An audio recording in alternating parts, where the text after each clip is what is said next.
ओम शांति। ओम शांति। आज की तारीख है 26 जून 2022। अव्यक्त महावाक्य, अव्यक्त बाप दादा रिवाइज कोर्स की मुरली, जिसकी ओरिजिनल डेट है 26 अक्टूबर 1991। मुरली का सार: तपस्या का प्रत्यक्ष फल खुशी। तपस्या का प्रत्यक्ष फल खुशी। सार समझ आ गया? तपस्या का प्रत्यक्ष फल खुशी। आज बाप दादा अपने सर्व तपस्वी राज बच्चों को देख रहे, तपस्वी भी हो और राज अधिकारी भी हो, इसीलिए तपस्वी राज हो। तो क्या टाइटल मिला? तपस्वी राज। तपस्वी भी हो और राज अधिकारी भी हो, इसीलिए तपस्वी राज हो। याद रहेगा? तपस्या अर्थात राज्य अधिकारी बनना। तपस्या राजा बनाती है। तपस्या तपस्या सबको पसंद है? पसंद है। पर तपस्या क्या बनाती है, क्या करती है, उससे प्रत्यक्ष में क्या मिलता है, अभी अभी क्या प्राप्ति होती है, बाद में क्या प्राप्ति होती है, तो उस तपस्या का अर्थ भी पता होना चाहिए। तो आज बाबा अच्छे से बताएंगे तपस्या क्या है। तपस्या क्या है? तपस्या वर्ष, तपस्या मास आपने जो मनाया, आपको तपस्या का अर्थ भी पता होना चाहिए। तपस्या क्या है? किसी पहाड़ी पे जाके एक टांग पे खड़े हो जाना तपस्या है। 16 घंटे एक ही स्थान पर बैठे रहना तपस्या है। तपस्या क्या है? अच्छे से सुनना। इसे लिख लो कि तपस्या क्या क्या है, क्या बनाती है, किस तरह से हम बनते हैं तपस्वी। तपस्वी राज, नाम भी सुना? तपस्वी राज हो आप। तपस्या करने वाला तपस्वी, और आप हो तपस्वी राज, माना राज अधिकारी भी हो। तपस्या राजा बनाती है। तो सभी राजा बने हो ना? तपस्या का बल क्या फल देता है? तपस्या का बल क्या फल देता है? अधीन से अधिकारी, अर्थात राजा बना देता है। अधीन माना सभी चीजों के अधीन, और फिर बन गए उससे अधिकारी, अर्थात राजा बना देता है। क्या? तपस्या। इसीलिए गायन भी है कि तपस्या से राज्य भाग्य प्राप्त होता है। तपस्या से राज्य भाग्य प्राप्त होता है। तो भाग्य कितना श्रेष्ठ है! ऐसा भाग्य सारे कल्प में किसी को भी प्राप्त नहीं हो सकता। ऐसा भाग्य सारे कल्प में किसी को भी प्राप्त नहीं हो सकता। इतना बड़ा भाग्य है जो भाग्य विधाता को अपना बना दिया है। इतना बड़ा भाग्य है जो भाग्य विधाता ही आपका हो गया। एक एक भाग्य अलग मांगने की आवश्यकता नहीं है। भाग्य विधाता से सर्व भाग्य वर्षे में ले लिया है। वर्षा कभी मांगा नहीं जाता है। सर्व भाग्य भाग्य विधाता ने स्वयं ही दिया है। आपको मांगने की जरूरत नहीं पड़ी। आपको जो भाग्य मिला वो भाग्य विधाता ने स्वयं ही दिया है। सोचो आप क्या चाहते थे? एक क्षण, एक पल, एक सेकंड दर्शन हो जाए, स्वयं भाग्य विधाता आपका हो जाएगा, सर्व भाग्य आपका हो जाएगा, ये तो सोचा भी नहीं होगा। तो सर्व भाग्य भाग्य विधाता ने स्वयं ही दिया है। माना हमें तो ये भी नहीं पता होगा कि हमारे भाग्य में क्या क्या जुड़ा हुआ है, क्या है भाग्य में, और सोचते थे बस इस चीज के लिए मिल जाए तो बहुत कुछ हो जाए। हम थोड़ी सी चीज मांगते उसने अपने आप को ही निछावर कर दिया। तो सर्व भाग्य भाग्य विधाता ने स्वयं ही दिया है। तपस्या अर्थात आत्मा कहती है मैं तेरी तू मेरा, इसको ही तपस्या कहा जाता है। तो आज तपस्या का सही मायने में अर्थ समझना। तपस्या अर्थात आत्मा कहती है मैं तेरी तू मेरा, इसको ही तपस्या कहा जाता है। इसी तपस्या के बल से भाग्य विधाता को अपना बना लिया है। तो यहां पर तपस्या का अर्थ मैं तेरा तू मेरी है ना, मैं तेरी तू मेरा। समझ में आया? तो इसी तपस्या के बल से भाग्य विधाता को अपना बना लिया है, बना दिया है ना। भाग्य विधाता बाप भी कहते हैं मैं तेरा। तो कितना श्रेष्ठ भाग्य हो गया। भाग्य के साथ साथ स्वराज्य भी मिला है। भविष्य विश्व का राज्य स्वराज्य का ही आधार है। आपको भविष्य में क्या राज्य मिलेगा वो आज के आपके स्वराज्य पर निर्भर करता है। माना आपका अपने ऊपर कितना राज्य है। भविष्य विश्व का राज्य स्वराज्य का ही आधार है, इसीलिए तपस्वी राज हो। तो बाप दादा ने आज आपको तपस्वी राज क्यों कहा उसका अर्थ भी समझाया। बाप दादा को भी अपने हरेक राज्य अधिकारी बच्चे को देख हर्ष होता है। भक्ति में अनेक जन्मों में बाप दादा के आगे क्या बोला, बताओ आपने क्या बोला है भक्ति में? हर जन्म में बाप दादा के आगे क्या बोला, याद है या भूल गए हो? बार बार अपने को मैं गुलाम ही बोला है। मैं गुलाम तेरा बोला है ना। बाप कहते मेरे बच्चे और गुलाम, सर्वशक्तिवान के बच्चे और गुलाम शोभता है।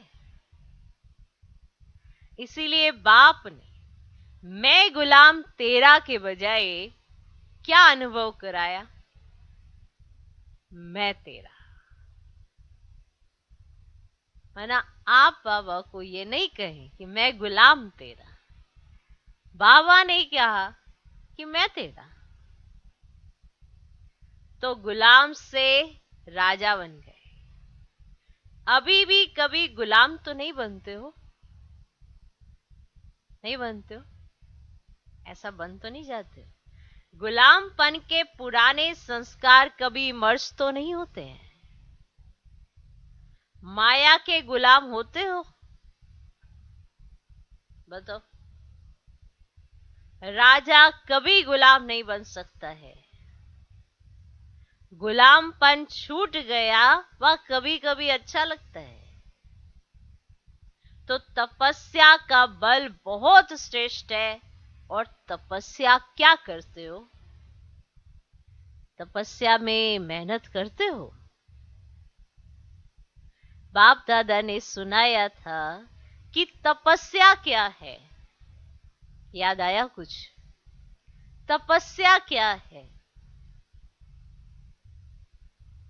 अभी पीछे ही सुनाया था। तपस्या क्या है? मौज बनाना। मेहनत नहीं है ना। तपस्या में कोई मेहनत नहीं है। तपस्या क्या है? मौज मनाना। तपस्या अर्थात बहुत सहज नाचना और गाना, बस ये है तपस्या। तपस्या अर्थात, ये अर्थ तो आपने कभी सोचा भी नहीं होगा, तपस्या का भी अर्थ होता है। तपस्या अर्थात बहुत सहज नाचना और गाना, बस। नाचना गाना सहज होता है, वो मुश्किल होता है? बताओ। कभी कोई अरे मुझे अब नाचना पड़ेगा, बड़ी मेहनत का काम है, ये सहज लगता है या मुश्किल है? सहज है ना। मनोरंजन होता है वह मेहनत होती है? बताओ। आज ना रास करते हैं, आज ना नाचते हैं गाते हैं, तो ये कैसा लगता है अपने आप को? मनोरंजन के लिए करते हैं ना ये तो। आज ना नाचते हैं, अच्छा, माना टांगों की तरफ पहले ही ध्यान चला जाए, ऐसा कभी हुआ? मनोरंजन होता है वह मेहनत होती है। तो तपस्या में क्या करते हो? तपस्या का प्रत्यक्ष फल है खुशी। तो खुशी में क्या होता है? नाचना। तपस्या अर्थात, ये अर्थ सोचा था कभी? तपस्या अर्थात खुशी में नाचना और बाप के और अपने आदि अनादि स्वरूप के गुण गाना। माना नाचना और गाना ही तो करना है ना। तपस्या अर्थात खुशी में नाचना और बाप के और अपने आदि अनादि स्वरूप के गुण गाना। तो ये गीत कितना बड़ा और कितना सहज है। इसमें गला ठीक है व नहीं ठीक है, इसकी भी जरूरत नहीं है। कहीं कहते हैं ना मैं क्या गाऊं कैसे गाऊं, मेरा आज ना गला ठीक नहीं है। तो इसमें गला ठीक है व नहीं ठीक है, इसकी भी जरूरत नहीं है। निरंतर ये गीत गा सकते हो, निरंतर खुशी में नाचते रहो। तो तपस्या का अर्थ क्या हुआ? नाचना और गाना कितना सहज है। माथा भारी उसका होता है जो छोटी सी गलती करते हैं। ब्राह्मण जीवन में कभी किसका माथा भारी हो नहीं सकता। हॉस्पिटल बनाने वालों का माथा भारी हुआ? ट्रस्टी सामने बैठे हैं ना, माथा भारी है। जब करण करावनहार बाप है तो आपको क्या बोझ है? जब कराने वाले ने करा लेना है तो आपको क्या बोझ है? ये तो निमित्त बनाकर भाग्य बनाने का साधन बना रहे हो। आपकी जिम्मेवारी क्या है? बाप के बजाय अपनी जिम्मेवारी समझ लेते हैं तो माथा भारी होता है। जब आप बाप के बजाय अपनी जिम्मेवारी समझ लेते हो ना, तो माथा भारी होता है। आपकी जिम्मेवारी क्या है? बताओ। जहां बाप जिम्मेवार है वहां सोच रहे मैं जिम्मेवार हूं, तो आपका माथा भारी हो जाएगा। बाप सर्वशक्तिमान मेरा साथी है तो क्या भारीपन होगा? छोटी सी गलती कर देते हो, मेरी जिम्मेवारी समझते हो तो माथा भारी होता है। तो ब्राह्मण जीवन ही नाचो गाओ और मौज करो। सेवा चाहे वाचा है चाहे कर्मणा, ये सेवा भी एक खेल है। जो सेवा को माना भारी समझ लेते हैं ना, क्या करे कैसे करे, अरे वो दिक्कत हो गई है, ये भी करना है वो भी करना है, ये भी मेरी जिम्मेवारी है वो भी मेरी जिम्मेवारी, उनका माथा भारी रहता है। ये सेवा भी एक खेल है। सेवा कोई और चीज नहीं है। कोई दिमाग के खेल होते हैं, कोई हल्के खेल होते हैं, लेकिन है तो खेल ना। दिमाग के खेल में दिमाग भारी होता है क्या? खेल तो खेल ही है ना। खेल माना मनोरंजन, तो उसमें दिमाग कैसे भारी होगा? तो ये सब खेल करते हो तो चाहे कितना भी बड़ा सोचने का काम हो, अटेंशन देने का काम हो, लेकिन मास्टर सर्वशक्तिवान आत्मा के लिए सब खेल है। ऐसे है? पूछो अपने आप से, क्या ऐसे है? सब खेल है। चाहे उसके पास कोई वाचा सेवा हो, चाहे उसके पास कोई कर्मणा सेवा हो, कोई भी सेवा उसको मिल जाए, पर वो खेल की तरह करेगा, भारी होके नहीं करेगा। क्योंकि भारी होने से सेवा सेवा नहीं रहती है, और जैसे ही उसमें भारीपन आ जाता है, वातावरण भी भारी हो जाता है, फिर सेवा थोड़ा रही, खेल थोड़ा रहा। खेल हमेशा मनोरंजन के लिए होता है, मेहनत नहीं होती है खेल में। चाहे कितना भी दिमाग का खेल हो, शरीर का खेल हो, किसी भी चीज का खेल हो, खेल माना मनोरंजन। कभी उसे कार्य नहीं समझा जाता है। अब देखो, बच्चे पढ़ाई करते हैं तो माँ बाप से क्या कहते हैं? 1 घंटा बीच में छुट्टी मिलेगी। छुट्टी मिलेगी कि नहीं मिलेगी? माँ बाप कहते हैं हाँ मिलेगी। देखो, पढ़ाई को वो खेल नहीं समझते हैं, और जिनको इंटरेस्ट होता है वो पढ़ाई को ही खेल समझते हैं। तो फिर वो क्या करते हैं? रिफ्रेशमेंट के लिए बाहर खेलने जाते हैं। भले शारीरिक खेल खेले, दिमाग का खेल खेले, पर वो अपने को रिफ्रेश करने के लिए खेलने जाते हैं। क्यों जाते हैं? कहते रिफ्रेश होना है, मनोरंजन है ना। जिस बात को खेल समझेंगे उसमें भारीपन नहीं होता है। वंडरफुल बात है। बाबा वंडरफुल है तो बाबा की हर बात वंडरफुल है। तो चाहे कितना भी बड़ा सोचने का काम हो, अटेंशन देने का काम हो, लेकिन मास्टर सर्वशक्तिवान आत्मा के लिए सब खेल है। ऐसे है?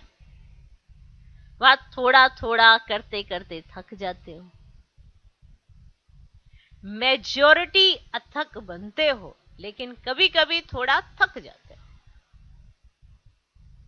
यही योग का प्रयोग सर्व खजानों को, चाहे समय, चाहे संकल्प, चाहे ज्ञान का खजाना व स्थूल तन भी अगर योग के प्रयोग की रीति से प्रयोग करो तो हर खजाना बढ़ता रहेगा।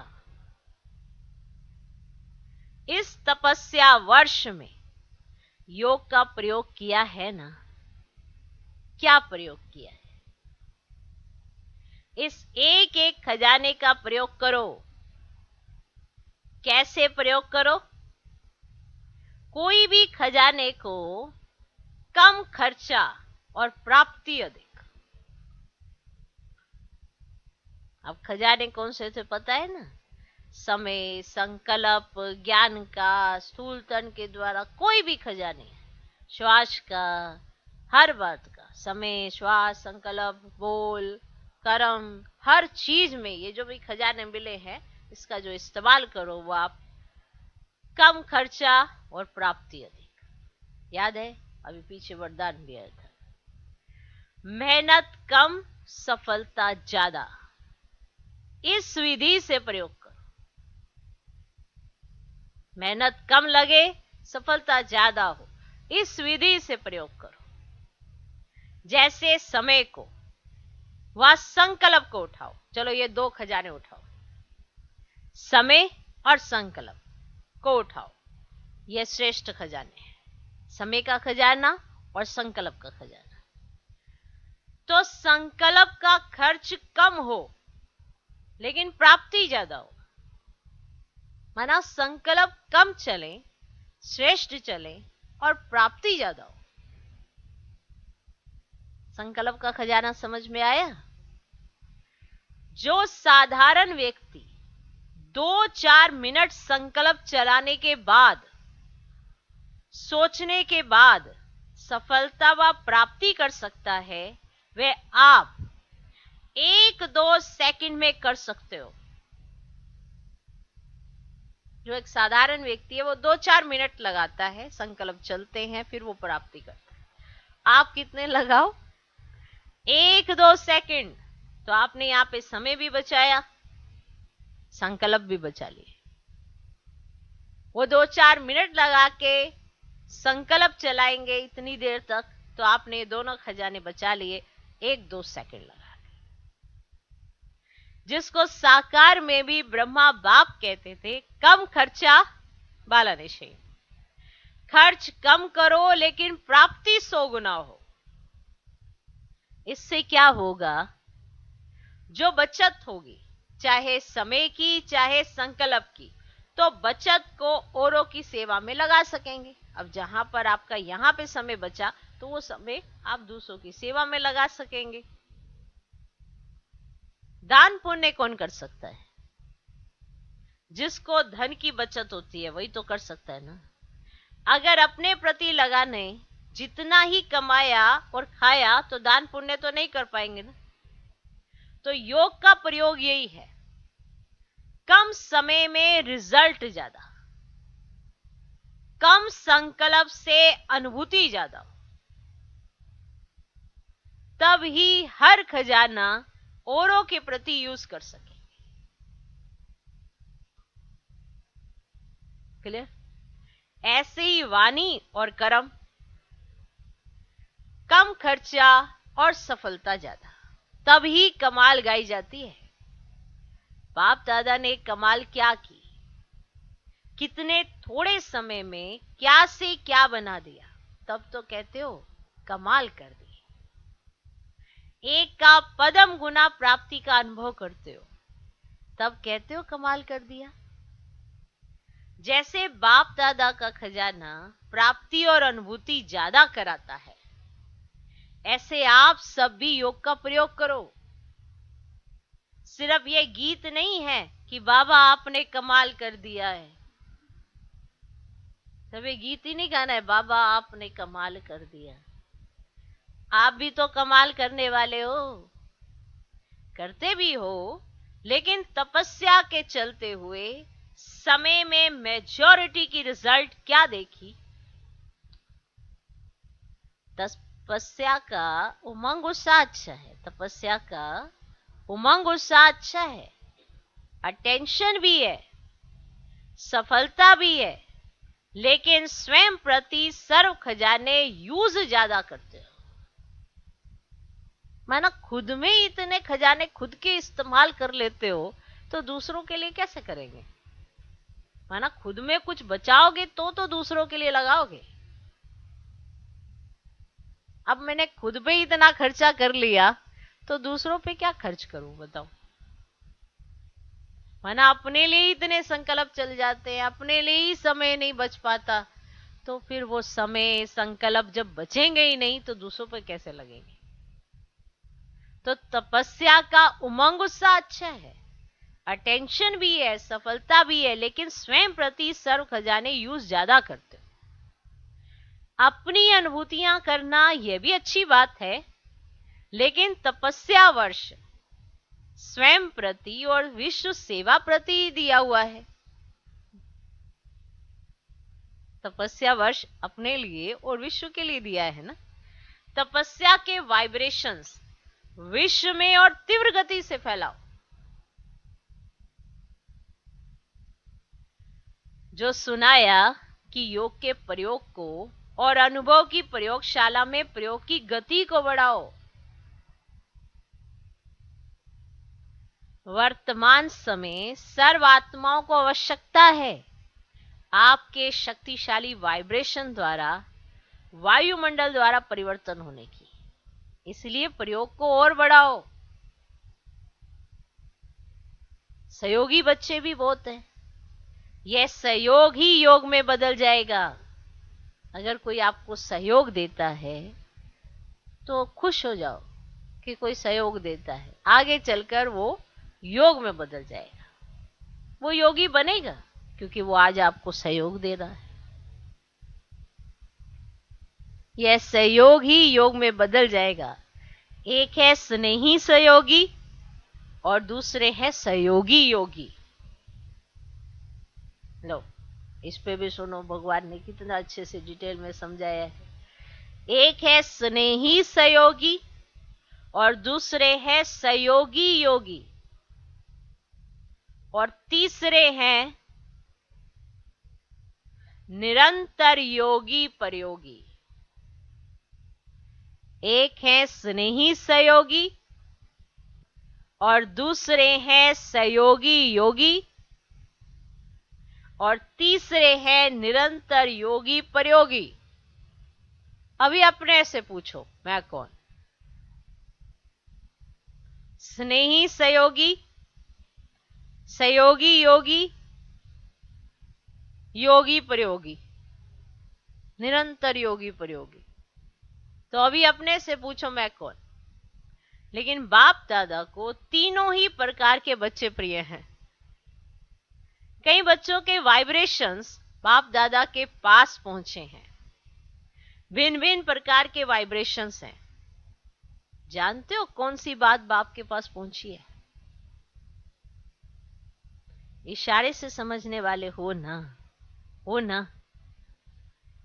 इस तपस्या वर्ष में जो कुछ हो रहा है, इसका कारण क्या? बड़े बड़े प्रोजेक्ट कर रहे हो, इसका कारण क्या? कोई समझते हैं कि यही तपस्या का फल है, कोई समझते हैं तपस्या वर्ष में यह क्यों, कोई समझते हैं कि जो बड़े बड़े प्रोजेक्ट चल रहे हैं ये तपस्या का फल है, और कई ऐसा समझते हैं बच्चे उनमें में कि तपस्या वर्ष चल रहा है, ये इतने बड़े बड़े प्रोजेक्ट क्यों करने हैं, ये क्यों? दोनों वाइब्रेशंस आते हैं। नहीं समझा? कि कई समझते हैं तपस्या माना बैठ के तपस्या करना, फिर ये इतने बड़े बड़े प्रोग्राम क्यों कर रहे हैं, इसमें तो कोई तपस्या ही नहीं हो रही है। तो कई ऐसे समझते हैं, बच्चे हैं वो भी बच्चे हैं वो भी बच्चे। कई समझते तपस्या की है जिसके आधार पर इतने बड़े बड़े प्रोग्राम्स हो रहे हैं, और कई उसमें समझते हैं कि ये तो तपस्या वर्ष है ना, तो ये प्रोग्राम्स क्यों हो रहे हैं। कुछ समझ में आया? अब क्लियर हो गया? तो ये दोनों वाइब्रेशन आते हैं, लेकिन ये समय की तीव्र गति और तपस्या के वाइब्रेशन से आवश्यकता का पूर्ण होना, यह तपस्या के बल का फल है। एक तो समय की तीव्र गति है इस समय, और तपस्या के वाइब्रेशन से आवश्यकता का पूर्ण होना, माना जो जरूरत की चीजें हैं वो पूर्ण हो रही हैं, तो यह तपस्या के बल का फल है। फल तो खाना पड़ेगा ना। ये ड्रामा दिखाता है कि तपस्या सर्व आवश्यकताओं को समय पर सहज पूर्ण कर सकती है। ये लिख लो, ये ड्रामा दिखाता है, क्योंकि आपने तपस्या की, ड्रामा में नूंद हो गई, अब ड्रामा आपको रिजल्ट भी तो दिखाएगा ना। यह ड्रामा दिखाता है कि तपस्या सर्व आवश्यकताओं को समय पर सहज पूर्ण कर सकती है। क्या पूर्ण कर सकती है? कौन पूर्ण कर सकती है? तपस्या। समझा?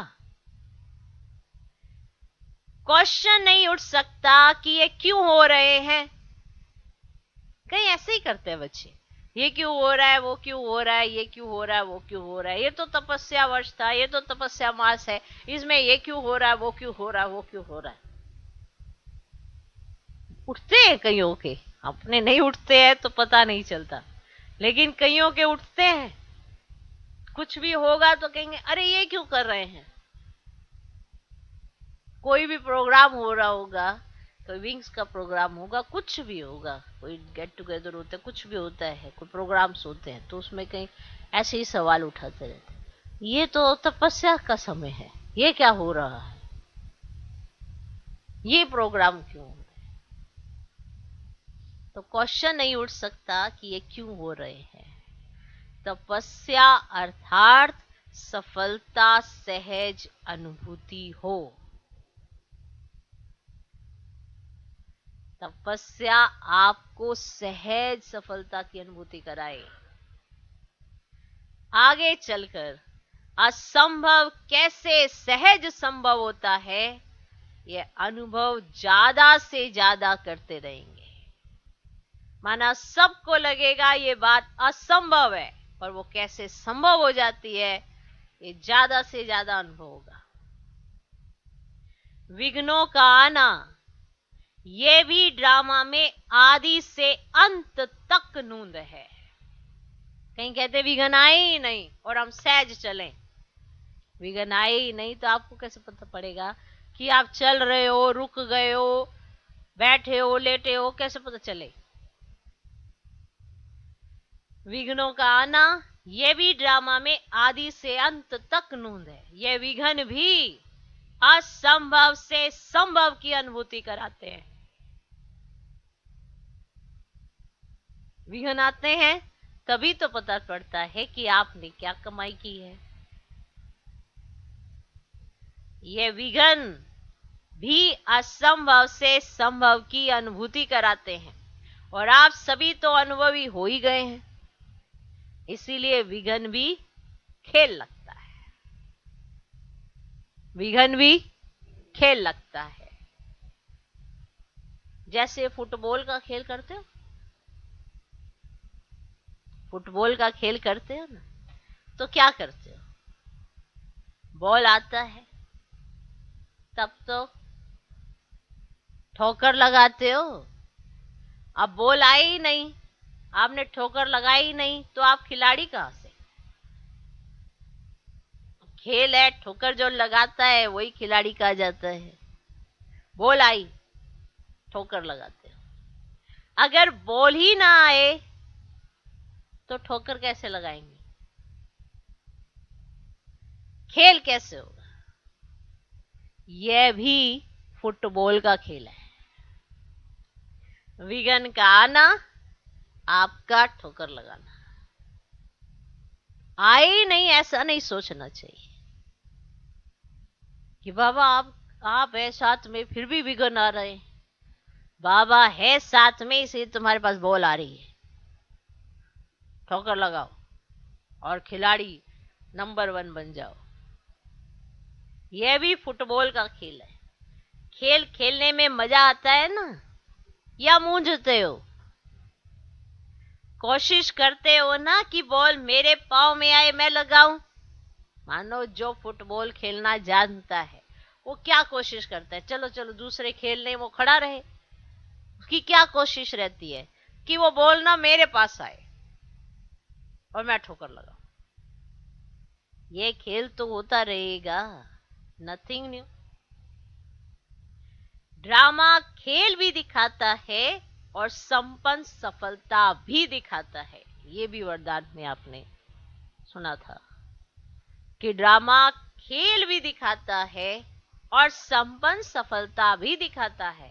तो बलिहारी ड्रामा की भी है, जो आपको ये सब खेल दिखा रहा है, जिससे आप के सामने अगर कोई खेल आए ही नहीं तो आप खिलाड़ी कैसे कहे जाएंगे और आपकी पहचान कैसे होगी। तो ड्रामा खेल भी दिखाता है और संपन्न सफलता भी दिखाता है। यही ब्राह्मण कुल की रीति रस्म है। अच्छा, इस ग्रुप को बहुत चांस मिले हैं। किसी भी कार्य के निमित्त बनना, किसी भी प्रकार की विधि से निमित्त बनना, अर्थात चांस लेने वाले चांसलर बनना। आज के विश्व में संपत्ति वाले तो बहुत हैं, लेकिन आपके पास सबसे बड़े से बड़ी संपत्ति कौन सी है जो दुनिया वालों के पास नहीं है। अभी पीछे ये भी वरदान में आया था, और उसी की आवश्यकता संपत्ति वालों को भी है तो गरीब को भी है।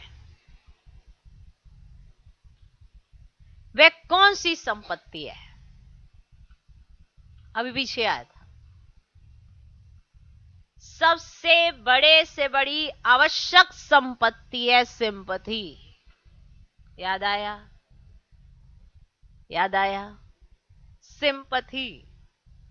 चाहे गरीब है चाहे धनवान है, लेकिन आज सिंपथी नहीं है। सिंपथी की संपत्ति सबसे बड़े से बड़ी है। और कुछ भी नहीं दो, लेकिन सिंपथी से सबको संतुष्ट कर सकते हो। और आपकी सिंपथी ईश्वरीय परिवार के नाते से सिंपथी है। माना ऐसे नहीं कि कोई भिखारी है, कोई गरीब है, इस तरह से आप किसी के प्रति सिंपथी रख रहे हो।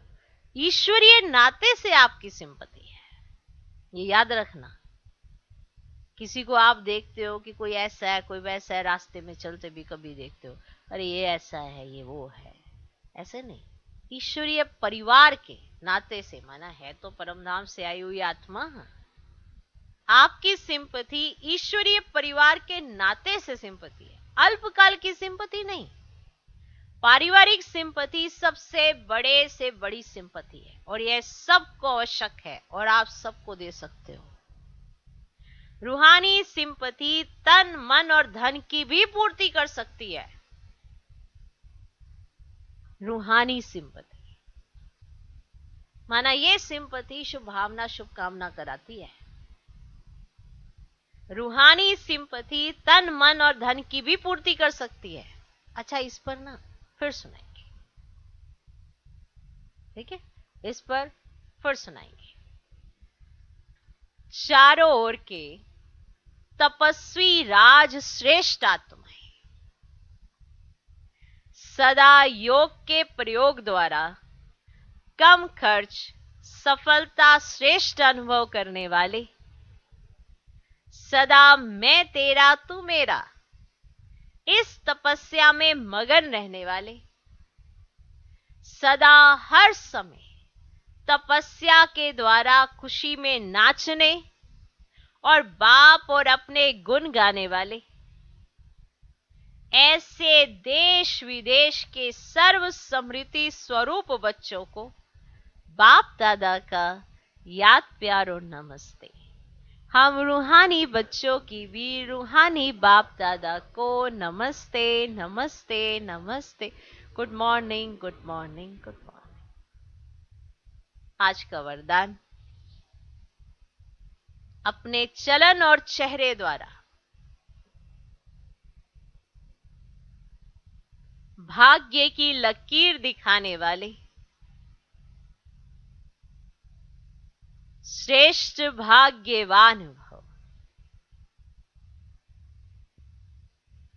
अपने चलन और चेहरे द्वारा भाग्य की लकीर दिखाने वाले श्रेष्ठ भाग्यवान भव।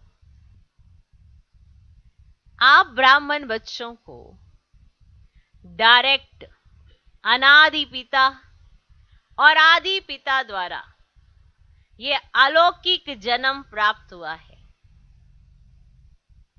जिसका जन्म ही भाग्य विधाता द्वारा हुआ हो, वे कितना भाग्यवान हुआ। अपने इस श्रेष्ठ भाग्य को सदा स्मृति में रखते हुए हर्षित रहो। हर चलन और चेहरे में ये स्मृति स्वरूप प्रत्यक्ष रूप में स्वयं को भी अनुभव हो और दूसरों को भी दिखाई दे। आपके मस्तक बीच ये भाग्य की लकीर चमकती हुई दिखाई दे, तब कहेंगे श्रेष्ठ भाग्यवान आत्मा। आज का स्लोगन, योगी तो आत्मा वह है जो अंतर्मुखी बन लाइट माइट रूप का अनुभव करता है। योगी तो आत्मा वह है जो अंतर्मुखी बन लाइट माइट रूप का